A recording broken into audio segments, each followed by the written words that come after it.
Feliz de estar de nuevo con ustedes un miércoles más en un programa de alto voltaje. Les recordamos que el programa, si no lo pueden oír en completo o lo pueden oír y ver por diferido en Facebook Live de Alto Voltaje o en el canal de YouTube Mimi Prado Alto Voltaje. Hoy en gratísima compañía de Natalia Morales, que es investigadora, directora, dirigió la investigación del Estado de la Nación en el tema social y en las estadísticas. Me contaba Leonardo Merino, que es el director de investigación del programa del Estado de la Nación. Y en realidad tenemos primicia, porque fue anoche que se presentó el programa de este año y nosotros tenemos la gratísima satisfacción de poder contar con ambos el día de hoy para profundizar o para que nos cuenten los hallazgos más importantes de la investigación en dos áreas, porque vamos a quedar debiendo algunas otras que espero que podamos tener un programa en las próximas semanas, pero hoy vamos a tocar los hallazgos en las áreas social y en la parte económica del Estado de la Nación. Bienvenidos y gracias por estar con nosotros hoy en esta tarde. Muchas gracias. Un saludo a todas las personas que nos acompañan. Sí, muchas gracias también. Saludos. ¿Qué podríamos hablar de cuáles son los hallazgos más importantes en general? Tal vez Leonardo, para después caer con Natalia en los temas sociales de la publicación de este año del Estado de la Nación. No hay que presentarlo mucho, o sea, es el gran referente en nuestro país de la fotografía de cómo estamos, de la investigación, de qué está pasando en las distintas áreas del desarrollo de nuestra sociedad. ¿Qué esperamos este año? Bueno, este informe le tocó pues, reportar una época bastante convulsa, pandemia, una pandemia que cae además en varios problemas acumulados que el país traía, como cualquier enfermedad, ¿verdad? Que le pueda tocar a una persona y lo agarre débil en otras cosas. Así le pasa al país con esta pandemia.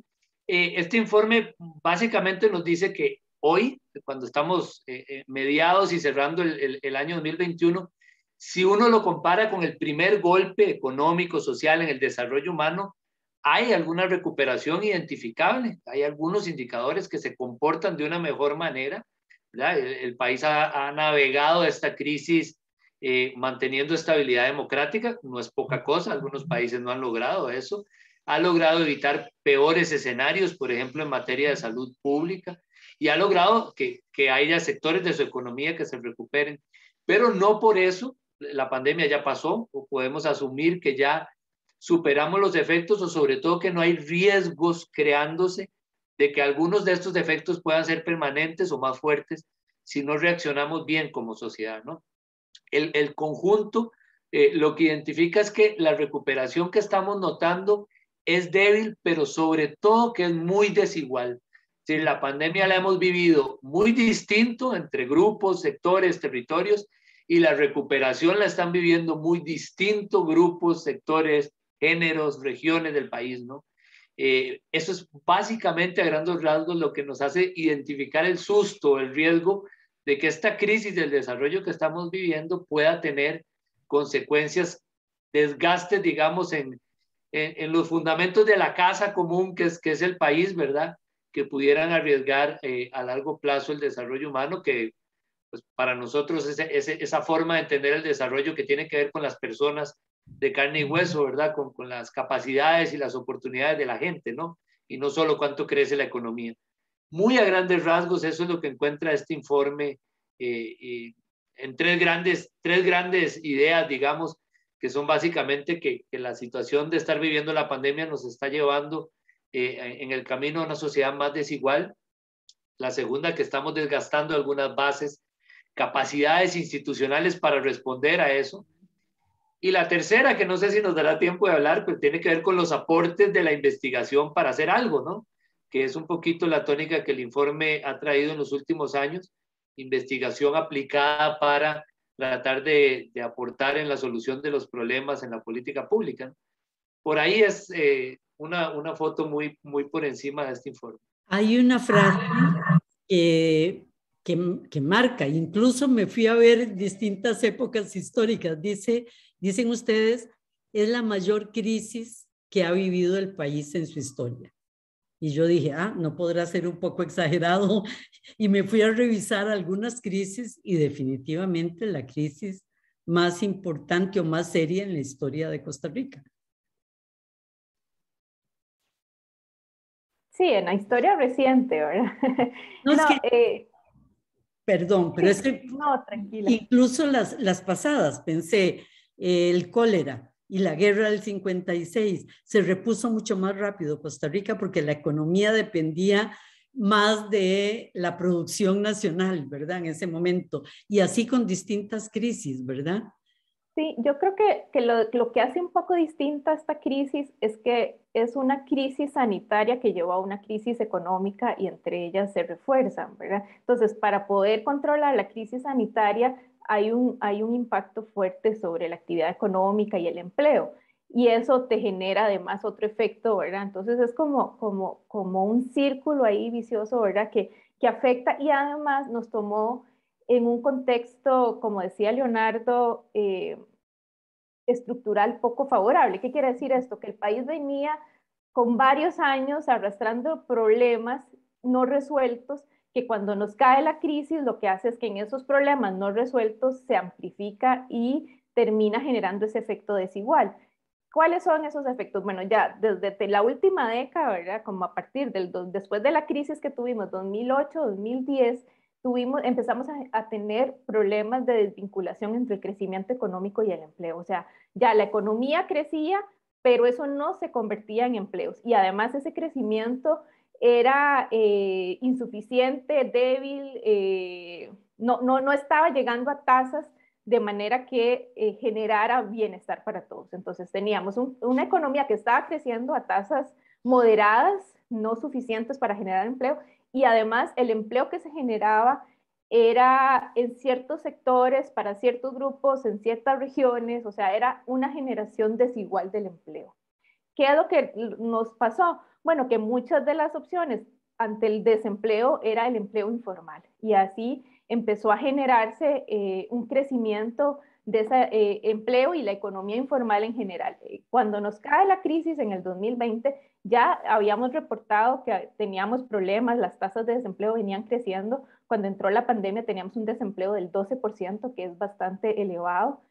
Y además teníamos brechas entre zonas, entre regiones, entre hombres, mujeres, entre calificados, no calificados, entre actividades económicas, un crecimiento económico muy impulsado por el sector de zonas francas y la economía externa que generaba ciertas oportunidades que no se distribuyen de la mejor manera.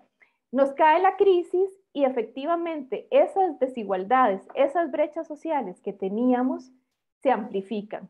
¿Por qué? Bueno, porque los grupos que estaban en condiciones de desventaja son los que tienen o reciben el impacto más fuerte de la crisis. Ahí es donde se da más suspensión de jornadas, más pérdida de ingresos, más desempleo, y eso lo que hace es generar entonces esas brechas. No estoy diciendo que los grupos en mejores condiciones, de mejor calificación, ¿verdad? No se vieron impactados, el impacto fue fuerte, pero la profundización de ese impacto es mayor en ciertos grupos que venían con desventajas. ¿Y qué es lo que estamos viendo? Que la recuperación está siendo también desigual.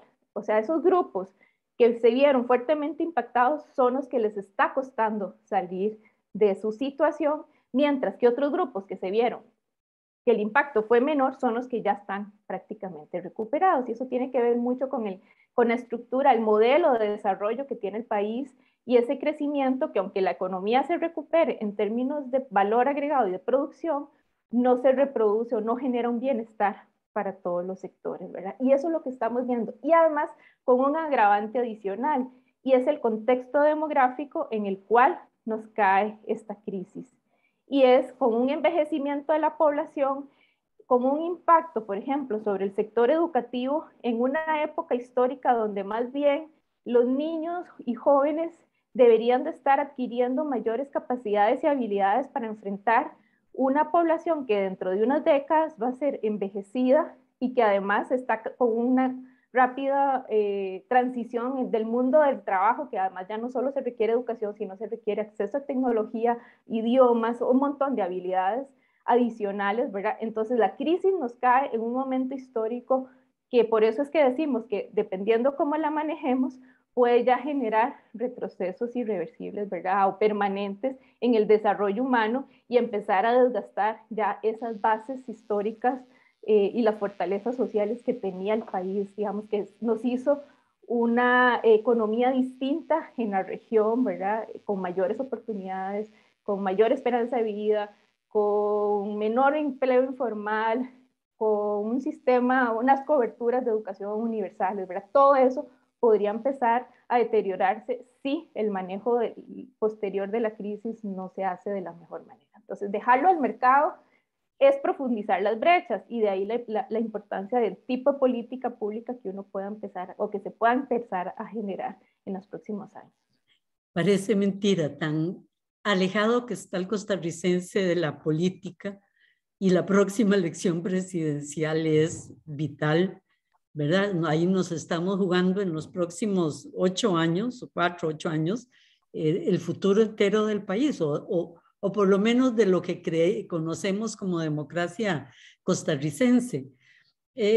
Hay unos datos que son realmente, algunos de ellos ya los conocíamos, como el empleo, ¿verdad? Pero hay datos importantes que ustedes nos están señalando como dónde se sufrió mucho más el problema, ¿verdad? Y ahí sí, o sea, ver que los pequeños propietarios son los más afectados, las MIPYMES, ¿verdad? Que uno lo sabe, pero que el 76% de las MIPYMES se hayan visto afectadas realmente, o la cantidad de mujeres que están fuera de la fuerza de trabajo. O otro dato que también me impactó mucho, la seguridad alimentaria, cómo la sufrieron en forma diferente distintos sectores. Algo que uno no está pensando a la hora de ver la crisis en todas sus dimensiones. Profundizando sobre estos. Sí, tal vez empiezo, Nati, te dejo a vos, porque en realidad son temas muy sociales con una idea general. Hay dos maneras en que se presentaron grandes diferencias. En el golpe, cuánto golpeó, que nos partió un poco más las dos economías que el país tenía, y en la recuperación, que se nota con mucho detalle también, ese efecto desigual entre géneros, territorios y todo eso. Pero hay una muy global que Natalia la mencionó ahora, pero es central reiterarla, y es que no es lo mismo, y eso es uno de los asuntos comparativos que tiene esta crisis, que la producción cayera, que de hecho, si uno lo ve en el contexto latinoamericano, por ejemplo, no fue tan grave como otros. En nuestro vecino Panamá cayó 17% su producción, en nosotros 4.1%. Pero la caída en el empleo, que era algo que ya no estábamos logrando resolver, particularmente desde el 2009 en adelante, la caída en el empleo fue mucho más grande, y eso ha generado que haya sectores golpeados de manera muy distinta, ¿no? Si uno ve la economía, y con esto paro, el país tiene partidas, dos economías, este sector externo pegado a la economía internacional, zonas francas, que no solo ya se recuperaron, es que ya hoy están por encima de lo que tenía el 19, y les tomó solo como 10 meses recuperar, ¿no? Y algunos sectores como finanzas, seguros, que ya tienen más empleo que el que tenían en el 2019, pero en cambio todos los sectores ligados al turismo, restaurantes, alojamientos, comidas, ¿no? Son sectores que cayeron estrepitosamente, 40%, y que hoy no se han recuperado, ¿no? Entonces ahí hay una gran diferencia, y eso visto en clases sociales o por género, pues también muestra golpes distintos que Natalia nos puede comentar. Sí, pero antes de Natalia, porque eso de los dos motores de la economía, de que tenemos dos países totalmente casi separados y poco comunicados, y eso lo vamos a ver después en en la parte de los encadenamientos productivos, ¿verdad? Cómo estamos un país que era igualitico en el imaginario, no en la realidad, pero que se sentía que era una nación. En este momento, en realidad, la brecha va más que brecha, es casi la separación entre los dos mundos es cada vez más preocupante. Natalia, sí, sí. Yo creo que para complementar esto que acaba de decir Leonardo, es muy importante a veces no quedarse solo con el indicador del índice mensual, por ejemplo, de actividad económica, conocido como IMAE, o el PIB, ¿verdad? Porque a veces eso es engañoso para saber cómo se está recuperando una economía de la crisis. Hay que vincularlo con el tema del empleo, y aquí esto es muy importante, porque lo que estamos viendo es que aunque el nivel de producción del país se recuperó ya, digamos, eso es lo que nos dicen los datos del Banco Central, cuando uno se va a ver los datos de empleo, eso no se refleja, o sea, todavía seguimos estando por debajo del nivel de empleo que teníamos en el trimestre previo a la crisis, pero además sabíamos que previo a la crisis ya teníamos problemas de generación de empleo. Entonces tenemos esa desvinculación, y esto que decía Leonardo que es importante, que es esa economía que sí está creciendo, que es el de zonas francas y está muy vinculado con esto de los encadenamientos, y por qué eso no se traduce o no te arrastra el resto de sectores de la economía, y por qué eso no se traduce en mayores fuentes de empleo. Y aquí es lo que volvemos a caer, ¿verdad? En ese impacto diferenciado y esas brechas. En el primer momento, cuando cae la pandemia, prácticamente todos los sectores, aún el sector más dinámico, se vio paralizado, pero el sector más dinámico se paralizó un par de meses y ya volvió a recuperar muy rápidamente su nivel de producción. Y ahora, como dice Leo, está por encima. Pero el resto de la economía sigue a pasito lento, y hay unos sectores que por su tipo, digamos, o por el tipo de producción que es, o de actividad económica, va a costar que se recupere todavía, y es muy relacionado a turismo y algunos servicios en particular. Por ejemplo, la industria del entretenimiento ya se está reactivando, pero todavía, digamos, es lento. Pero eso no significa, digamos, que inmediatamente cuando se recupere va a generar empleo, ¿verdad? Porque el empleo viene a un paso mucho más lento, y además mucho del empleo que se está recuperando, algunos de buena calidad, pero otro es como recuperando ese empleo informal que desapareció en medio de la pandemia. Y ahora cuando uno ve la disminución de las tasas de desempleo, bueno, es que está aumentando un poco el sector informal otra vez. Entonces, estamos como volviendo al escenario previo. Ojalá se recuperara con empleo formal, pero eso no es lo que está pasando. Y eso tiene que ver un poco con la estructura económica y la actividad productiva que tiene el país, que sigue generando brechas. Ustedes también lo dicen, en 2 años se perdieron los empleos de 8 años, era el dato, ¿verdad? Sí, correcto. Es decir, se va a requerir 8 años posiblemente 8 o 10 años para poder llegar a los niveles de empleo prepandemia, sin hablar de crecimiento real, ¿verdad? Los datos no se manejan así, yo sé, pero era solo para poder visualizar la enormidad de la crisis del empleo. Sí, por eso nosotros decimos que no es válido a veces comparar las tasas en tasas de crecimiento, por ejemplo, 2021 versus 2020, porque te van a dar tasas de crecimiento elevadísimas. Claro, es que estás partiendo de una base muy, muy bajita, ¿verdad? Entonces, es bueno compararse con 2019, o sea, con el momento previo a la pandemia, para empezar. Entonces, por ejemplo, el INEC nos publica ahora todos los meses, ¿verdad? Y es muy buena noticia que el desempleo esté bajando. O sea, la última medición fue alrededor del 15% de desempleo, pero 15% es bastante elevado. O sea, tal vez ya no es el 25% que tuvimos hace un año, pero 15% sigue estando. O sea, para tener una tasa de desempleo más o menos, digamos, adecuada, debería ser la mitad de eso, o menos. Menos, porque me acuerdo que cuando llegó a 8 por primera vez casi llorábamos, ¿verdad? Y ya con 12 sentíamos que estábamos fracasando en las políticas de producción del país. Y ahí era el momento de hacer el cambio, y no lo hicimos, ¿verdad? No lo hicimos, pero eso lo hablamos en la parte económica. o entramos o los mezclamos, no sé, pregunto. Es que yo creo que están muy vinculados, ¿verdad? Porque finalmente la parte económica te genera el empleo, los ingresos de las personas, y ahí es donde uno después le pone el rostro humano a esas brechas, ¿verdad? O a esas desigualdades que se generan, ¿verdad? Aquí también es importante, Mimi, entender que nosotros estamos refiriendo a desigualdad más allá del ingreso, son desigualdades sociales que se generan, ¿verdad? Brechas de género, brechas territoriales. No es lo mismo estar en Guanacaste, en Punta Arenas, en Limón, que en el Valle Central, por ejemplo. Entre niveles educativos, no es lo mismo tener calificación a no haber terminado la secundaria. Brechas, por ejemplo, entre generaciones, no es lo mismo ser una persona joven que una persona adulta o adulta mayor, ¿verdad? Entonces, todas esas brechas son, esas desigualdades son las que decimos que se aumentaron en este contexto de pandemia y que se acentúan un poco también por la estructura productiva que tenemos y las desigualdades que ya veníamos arrastrando. Hay un dato, un estudio interesante porque junta 3 de ellas que son curiosos verlas juntas. Curioso no es la palabra, es nefasto verlas juntas por los resultados.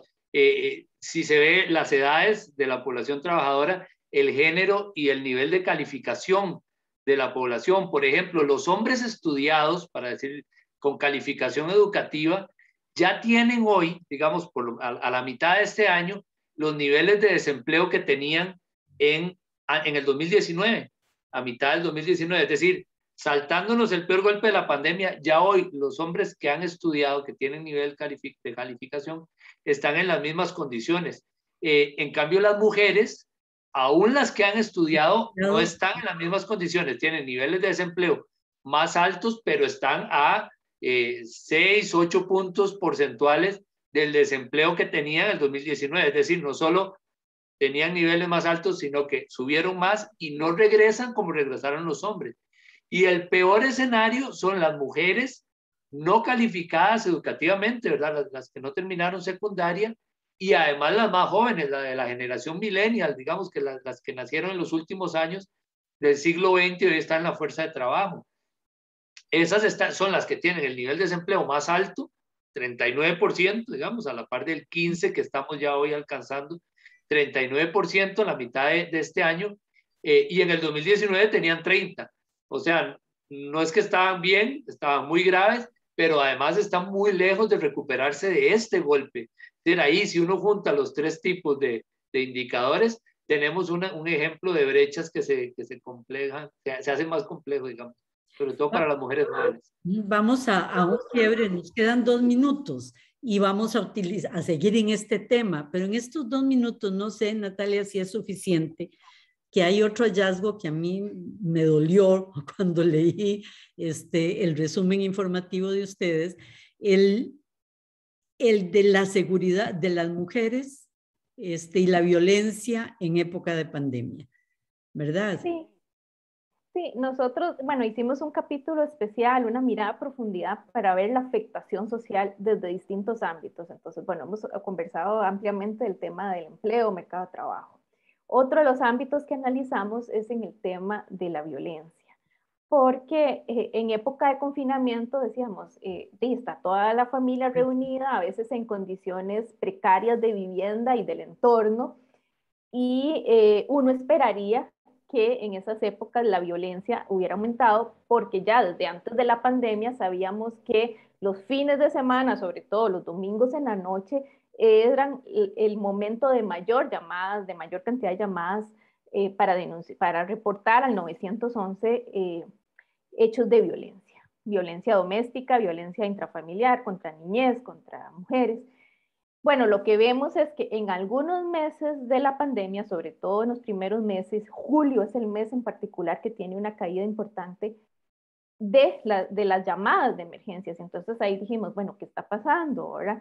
Bueno, revisando literatura internacional, parece ser que cuando más bien están en estas épocas hay una invisibilización, porque a las personas agredidas se les dificulta llamar y reportar las agresiones por temor o porque no tienen acceso, por ejemplo, a teléfono. Generalmente, como las llamadas se hacen domingos en la noche, es porque ya el lunes la persona agresora sale a trabajar, por ejemplo. Pero en estos casos, que eran largos periodos de confinamiento, es más complicado. Entonces, por eso decimos que durante algunos momentos de la pandemia hubo invisibilización de los reportes de llamadas de emergencias al 911. Y es totalmente lógico y esperable, ¿verdad? Y muy doloroso.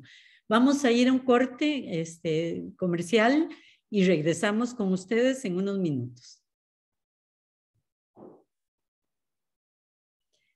De vuelta, les recuerdo que estamos con, hoy tenemos el privilegio de contar con Leonardo Merino y con Natalia. Perdón, Natalia, es que se me fue por estar pensando. Natalia Morales, perdón. Natalia llevó adelante la investigación, coordinó la investigación del capítulo social, y Leonardo es director de investigación del Estado de la Nación, que fue presentado el día de ayer en la noche. En la primera parte del programa hablamos de la investigación, muy por encima, ¿verdad? Lo que podemos en un programa como este sobre los temas sociales y los más importantes hallazgos. Y la preocupación enorme que tiene que ver con el tema del empleo, esencialmente con la crisis. ¿Quedó algo más importante que quisieran tocar antes de entrar a seguir con el mismo tema de empleo, pero ya más ligado a la parte económica? Hay tantos temas, Mimi, que uno podría hacer 5 programas. Digo, este año hubo un estudio sobre inseguridad alimentaria que es interesante. Hay un estudio sobre el transporte público que es interesante porque es el que usa la población más vulnerable, y contrario a una fantasía que por ahí circuló en la discusión sobre las restricciones, en realidad la cantidad de personas que se movieron cayó estrepitosamente a menos de la mitad. Y eso particularmente afectó a la población que de todas maneras se veía obligada a ir a trabajar. Bueno, hay otra brecha social que tiene que ver con eso, ¿verdad? Con a quién le queda cómodo, ¿no? Movilizarse en el país, y eso también pues se analizó. Así que digo, si tuviéramos ahí oportunidad, hay muchísimo, pero el tema, este tema que está por plantearse, el tema de empleo, el tema de la estructura productiva y cómo multiplica empleo, por ejemplo, es una de las claves para entender por qué llegamos a que nos golpeara tan fuerte y para plantear cómo salir de la situación, ¿verdad? Exacto. Uno de los problemas mayores de la estructura productiva nuestra es ser muy eficientes en un área, en la más moderna, en la que exporta, o sea, y realmente somos bastante eficientes ahí, pero totalmente desligada de la otra realidad del país, ¿verdad? La de la producción al interno, e incluso porque hay una producción al interno que también exporta a Centroamérica y entra dentro del mundo de las exportaciones, donde está la gente con menor calificación, donde está el agro, donde está la mayoría de servicios, mal pagados, con problemas grandes y sobre todo sin encadenamiento de producción con el área que está llevando adelante con éxito las políticas de desarrollo económico o las acciones de desarrollo económico. Hemos hablado de encadenamientos productivos los últimos 30 años, perdón, pero es cuando yo estaba en el CID, me acuerdo que era el tema recurrente para salir adelante. No solo nosotros, lo planteó Cadexpo en sus políticas de los 2 motores, o sea, ellos mismos estaban planteando la necesidad de los encadenamientos productivos para poder no dejar a la otra parte del país en rezago. Y no hemos podido hacer absolutamente nada realmente importante en esa área. Contrario a nosotros, Uruguay, por ejemplo, sí basó políticas muy importantes en encadenamiento productivo. Hay un estudio muy interesante de Belia Govar y Helen Ruiz sobre eso, ¿verdad? Y yo me he dicho, bueno, ahí está, o sea, ahí está incluso un modelo que funcionó. ¿Qué ha pasado? O sea, ¿dónde están los grandes nudos gordianos? ¿Dónde están los problemas que impiden ese enlace y la posibilidad de desarrollo y generación de empleo para el resto del país? Sí, yo quisiera, digamos, empezar, y ahí Leo tal vez me complementa, con el tema de la institucionalidad que da soporte a ambos sectores. Sí, claro. Creo que le apostamos muy bien y hace más de 20 años, 30 años, a impulsar el sector exportador, industrias zona franca. Somos muy eficientes en atraer empresas de alto valor agregado y, digamos, son de las instituciones públicas de mayor eficiencia en general, digamos, todo lo que está vinculado a ese sector exportador y de alta tecnología. Eso está bien. O sea, el problema no es, ¿verdad? El tema es que a veces creemos que apostarle a esa industria nos va a generar el crecimiento derrame. a todos. Sí, y te lo cuento porque es muy interesante. Nosotros hemos hecho varios estudios a nivel de regiones y cuando vamos y preguntamos, bueno, ¿cómo generar mayor empleo en la región, ¿verdad? Chorotega, lo hicimos en Chorotega, en Limón, ahora en la región Brunca. No, es que nosotros necesitamos un parque empresarial y atraer zona franca para que nos genere empleo, ¿verdad? Entonces hay como un mito alrededor y no es que está mal, o sea, está bien, digamos que eso es un empleo, ¿verdad? Pero ese tipo de sector no te genera los suficientes encadenamientos. ¿Qué quiere decir eso? Que no te arrastra otros sectores para generar, por ejemplo, no hay tanta compra de insumos en el país, entonces el impacto que te genera es importante en cierto tipo de empleo más especializado, y eso está bien. ¿Cuál es el problema? Que hemos descuidado la institucionalidad que da soporte a la economía más tradicional o más de mercado interno. Entonces, tenemos industrias, ¿verdad? Por ejemplo, en el sector comercio, en algunos servicios tradicionales, en algunos sectores agroindustriales más tradicionales, donde, por ejemplo, el apoyo que le da el MEIC, el apoyo del Ministerio de Agricultura, Mideplan, ¿verdad? O sea, es débil en general en apoyar microempresa, por ejemplo, que ojalá logre consolidarse y crecer, porque los estudios han demostrado que la mortalidad de microempresas es altísima a los 2 o 3 años y ahí tenemos una gran desaparición. Entonces, una de las claves es que esa empresa micro logre, ojalá, ser pequeña en el corto plazo y brincar a mediana, porque cuando ya tenés cierto tamaño, tenés más probabilidad de sobrevivir y generar más empleo. Entonces, tenemos un desgaste o una falta de interés en, yo diría, en consolidar o fortalecer ciertas institucionalidad pública que da soporte, ¿verdad? Y entonces a veces le achacamos mucho de los problemas del empleo informal y de la escasa generación de empleo, por ejemplo, a las cargas sociales, donde o sea, el efecto o la causa está en otro lado, ¿verdad? Entonces, es un tema muy complejo que no se va a resolver así tan sencillo como decir, apostémosle a los sectores más dinámicos. Sí, no, tenemos que apoyar, ¿verdad? Pero hay un problema muy serio en este tipo de pequeñas y medianas empresas de mercado interno que además no te crecen, te generan muchas de ellas empleos informales, precarios, con bajo productividad, bajo nivel de productividad, bajo nivel de valor agregado, no logran, digamos, consolidar, no logran producir de una manera más eficiencia, no están, por ejemplo, con tecnologías, no usan ahora en la pandemia que tenemos todo, ¿verdad?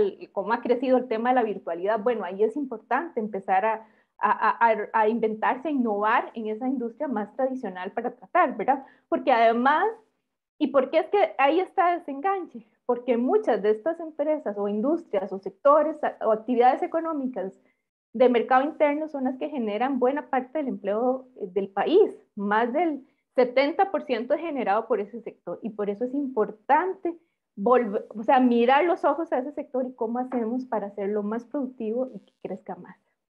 Leonardo, Se ha dicho que, bueno, y lo estaba diciendo Natalia, que es institucionalidad débil. Yo diría que es débil, pero y que tenemos un COMEX, ¿verdad? Y toda una institucionalidad de las buenas de América Latina para ese motor de la economía del exportador. Y la institucionalidad no es más bien que fue diseñada toda para la época de la sustitución de importaciones, ¿verdad? Y que es una institucionalidad pesada, fuerte, que no tiene nada que ver con el momento actual, ¿verdad? Y caemos en reforma del Estado, y ahí sí no hemos sido capaces de mover un dedo, solo empantanarnos.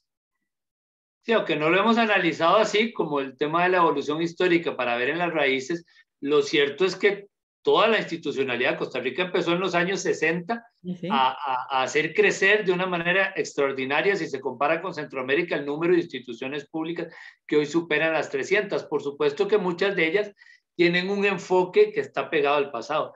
Pero digo, no es que ahora en la pandemia descubrimos, mira, el Ministerio de Agricultura tal vez no se ha adaptado. Es que tenemos 30 años de que este país dejó de ser un país agroexportador de café y banano y pasó a ser un país con otra estructura productiva.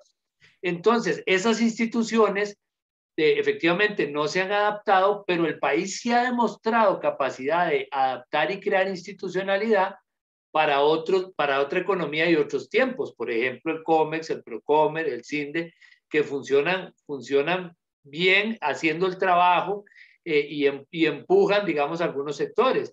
Y por eso en parte Zonas Francas son un sector tan privilegiado, por ejemplo, haberse recuperado así de bien y estar tan bien posicionado. Pero no estamos descubriendo hoy que ese sector es el 10% del valor agregado del país y que el resto en realidad es un sector de mercado más interno, de producción más tradicional, que está institucionalmente debilitado. Y eso, y con serios problemas asociados a eso, como todo el empleo no calificado que en algún momento también absorbía, ¿verdad? Y hoy no. Entonces sí, uno lo nota. Por ejemplo, hicimos la base de medidas que tomó, una base de datos de las medidas que tomó el Estado durante la pandemia. Por ejemplo, en materia económica, muy poquitas, 20 creo, y 21 fueron tomadas por el Ministerio de Economía, Industria y Comercio del país. O sea, tomaron más, por ejemplo, bueno, el Ministerio de Salud, por ejemplo, el gobierno central, o incluso algunas instituciones más en el tema monetario, pero estas tuvieron una participación pequeña. Y además en las medidas que tomamos, el tema de empleo, de productividad, de crecimiento, de pequeñas y medianas empresas, todos esos juntos son como un 4%, ¿verdad? El resto fue como ver qué hacíamos con créditos y moratorias, ¿verdad? Entonces sí hay una participación también que requiere reforma del Estado, pero que también podría adaptar, diría yo, dentro de las condiciones que en los últimos 30 años hemos conocido, a que esta partición de la economía no marque de una manera tan agresiva y tan violenta. Por ejemplo, hemos estimulado muy bien la traída y la participación de capital extranjero, pero en toda la estructura productiva, las empresas en que predomina capital extranjero son menos de una cuarta parte. Y además no son mejores en encadenamientos productivos, ni son mejores en multiplicar empleo que las de capital nacional. Entonces, si queremos hacer estímulo, no podemos solo pegarnos en ese lado. Tendríamos que recordar que hay una gran parte mayoritaria de la economía de empresas de mayoritario capital nacional que requieren estímulo en diferentes sectores y en diferentes niveles para que nuestra estructura fuera una estructura más encadenada y sobre todo más generadora de empleo, ¿verdad?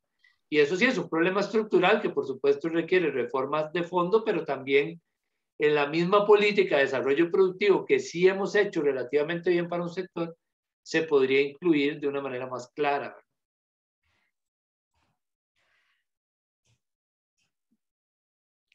Poco optimista, eso estoy yo es decir, ¿cómo perdimos la comunicación incluso? Yo cuando voy al Hospital Cima siempre veo, ¿verdad? En esa zona en que estás viendo el río Virilla, te das cuenta que está una de las zonas de ese mundo desarrollado que exporta, está el cañón del Virilla y del otro lado está Rincón Grande de Pavas, ¿verdad? Y es tan claro que no hay un puente entre una zona y la otra, ¿verdad? Que no hay ni siquiera comunicación de líneas de electricidad o lo que sea. Y es un poco lo que le pasa al país, ¿verdad? Perdimos esos niveles de comunicación, pero bueno, otro programa. Queda muy claro que es ese el reto y es ese el trabajo que hay que llevar adelante para poder sacar al país.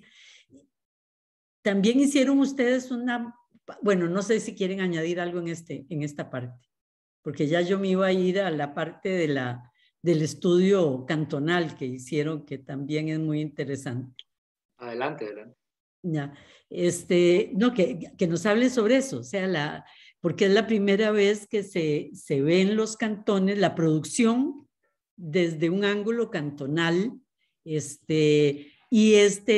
señala lo que ya todos sabemos, pero que ahora podemos decir, no solo lo intuimos, no solo lo vemos, es así, ¿verdad? Las enormes desigualdades y la enorme no comunicación que hay en el desarrollo entre los diferentes cantones del país. Sí, creo que este aporte es muy importante, es parte también de la mirada en profundidad que se hizo en los temas económicos. Con datos del Banco Central, ellos calcularon, ¿verdad?, la matriz insumo-producto para cada uno de los cantones del país. Entonces ya son datos bastante precisos sobre valor agregado y producción a nivel cantonal. Y creo que uno de los principales hallazgos es la disparidad que hay en el peso que representa, por ejemplo, a nivel agregado, los tres grandes sectores productivos, ¿verdad? Agricultura, industria y servicios. Lo que vemos es que hay cantones del país donde el peso de la agricultura sigue siendo todavía, o el sector agropecuario en general sigue siendo bastante significativo. Por ejemplo, cantones como Matina, algunos cantones, digamos, más rurales de la zona norte, de la zona del Caribe, sigue teniendo un peso muy importante. Más de la mitad de la producción de esos cantones proviene del sector agropecuario. Hay otros cantones que son los menos, donde el sector industrial es importante. Y por último, servicios, ¿verdad? Que ha sido el sector que más ha crecido, el más importante dentro de la economía y que en algunos cantones representa más del 95% de la producción, ¿verdad? Sobre todo muchos aquí del Valle Central o, por ejemplo, en Garavito, ¿verdad? En Jacó es parte, o sea, ese sector es súper importante. Lo que pasa es que son, por ejemplo, en Santa Ana también, pero son servicios muy distintos, ¿verdad? Algunos son de mayor valor agregado, otros son más vinculados al turismo, por así decirlo. Pero entonces, uno de los mensajes más importantes es que si uno quiere diseñar políticas productivas para generar, por ejemplo, crecimiento económico y empleo, hay que considerar esas diferencias, porque no se puede generar política homogénea, ¿verdad? Y eso es clarísimo. Y además, ni siquiera homogéneas a nivel de regiones, porque hay dinámicas muy distintas entre los cantones, por ejemplo, de la provincia de Guanacaste, entre los cantones de la provincia de Limón. Y entonces el mensaje más relevante es eso, bueno, tener información más desagregada, actualizada, eso nos permite tratar de generar políticas que ayuden, digamos, a la recuperación y a que se adapte mejor a esas condiciones o particularidades de cada una de las zonas del país.